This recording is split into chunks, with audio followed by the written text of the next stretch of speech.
પેટ્રોલની લાઈનમાં લાગ્યા તે તો ઠીક છે, પરંતુ આવનારા ટાઈમની અંદર ભોજન લેવા લાઈનમાં લાગવું ન પડે. કારણ કે યુદ્ધના કારણે અત્યારે જે ભારત દેશની અંદર સ્થિતિ જોવા મળી રહી છે, જે આ મિત્રો વાત કીધો વિશ્વ જેટલા દેશોની અંદર લોકડાઉન જેવો માહોલ બની ગયો છે અને લોકડાઉન લાગી ગયું છે એવું કહેતો પણ ખોટું નથી. શું હવે આવશે ભારતનો વારો? શું કોરોના કાળ જેવો માહોલ ફરી વખત ભારતની અંદર થવા જઈ રહ્યો છે?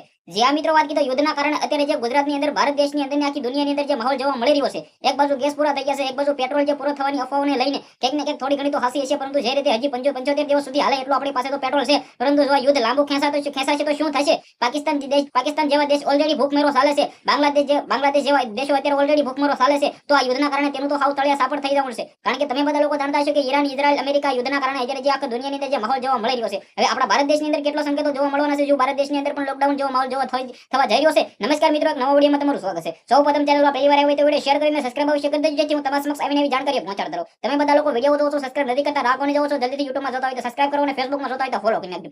ઈરાન, ઇઝરાયલ, અમેરિકા યુદ્ધના કારણે અત્યારે આખા દેશની અંદર નહીં, આખા દુનિયાની અંદર જે માહોલ છે, સૌપ્રથમ તમને બધા લોકોને હું જણાવું તો ભાઈ આપણો જે ગેસનો જથ્થો છે અને ત્યારબાદ પેટ્રોલનો જથ્થો છે, આ બધો જથ્થો એ બાજુથી જ આવે છે, એ સાઈડથી જ આવે છે. હવે યુદ્ધના કારણે ક્યાંક ને ક્યાંક જહાજો બંધ અને રસ્તાઓ બંધના કારણે આવક જાવક થતી બંધ થઈ ગઈ છે, અને આમના કારણે સૌથી વધારે મુશ્કેલીઓ આપણા દેશોની અંદર થઈ રહી છે. આમની અંદર આપણે વાત કરીએ તો શ્રીલંકાથી લઈને પાકિસ્તાનથી લઈને બાંગ્લાદેશથી લઈને ઘણા બધા દેશોની અંદર ભાઈઓ હપ્તાની અંદર ખાલી 4 દિવસ જ કામ કરવાનું બાકી, રજાઓ અને હોમ વર્ક થઈ ગયું છે, એટલે ઘરે કામ કરવાનું થઈ ગયું છે, ગેસ ઓછો વાળવાનું કહી દીધું છે, ત્યારબાદ પેટ્રોલની પણ કમી અત્યારે દેશોની અંદર જોવા મળી રહી છે. પરંતુ આપણા ભારત દેશની અંદર ઓલરેડી અત્યારે એટલી બધી કમી નથી, પરંતુ આ લોકડાઉન જેવો માહોલ તમને શા માટે કહું કે ભાઈ થોડો ઘણો જથ્થો ઓછો મળી રહ્યો છે, આમના કારણે આપણને આપણી જે જરૂરિયાત છે એમની અંદર મુશ્કેલી થઈ શકે છે. હાલ ગામડાઓની અંદર લોકો રહેતા હોય છે એને તો કોઈ પણ પ્રકારનો પ્રોબ્લેમ નથી રહેતો, તેને તો ભાઈ ઈંધણ મળી જશે, પરંતુ જે શહેરની અંદર રહેશે તેને ગેસનો પ્રોબ્લેમ રહેશે, ગેસ બાટલાઓ નહીં આવે તો ક્યાંક ને ક્યાંક પોતે ખાસે ક્યાંથી. હવે આ મુદ્દે હું તમને બધા લોકોને કહું તો શું આવનારા ટાઈમની અંદર લોકોને જમવા માટે પણ લાઈનો લાગી શકે છે.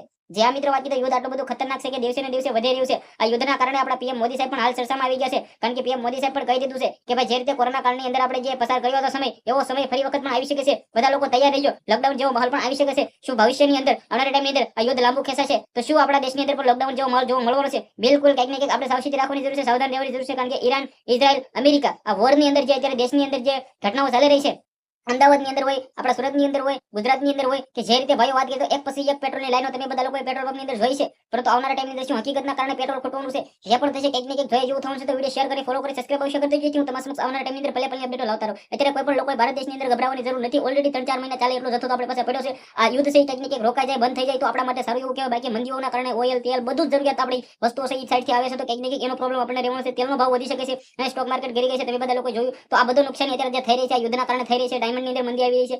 ભારત માટે કંઈક ને કંઈક થોડી ઘણી મુશ્કેલી કહેવાય, પરંતુ એટલી બધી ડરવાની જરૂર નથી જેટલી તમે બધા લોકો વિચારી રહ્યા છો. વિડીયો શેર કરો, ફોલો કરો, સબસ્ક્રાઇબ અવશ્ય કરી દેજો. આજના વિડીયોમાંથી આપણે નવો વિડીયો મળી જશે. બધા લોકોને જલ્દી ધન્યવાદ. જય હિન્દ, જય ભારત.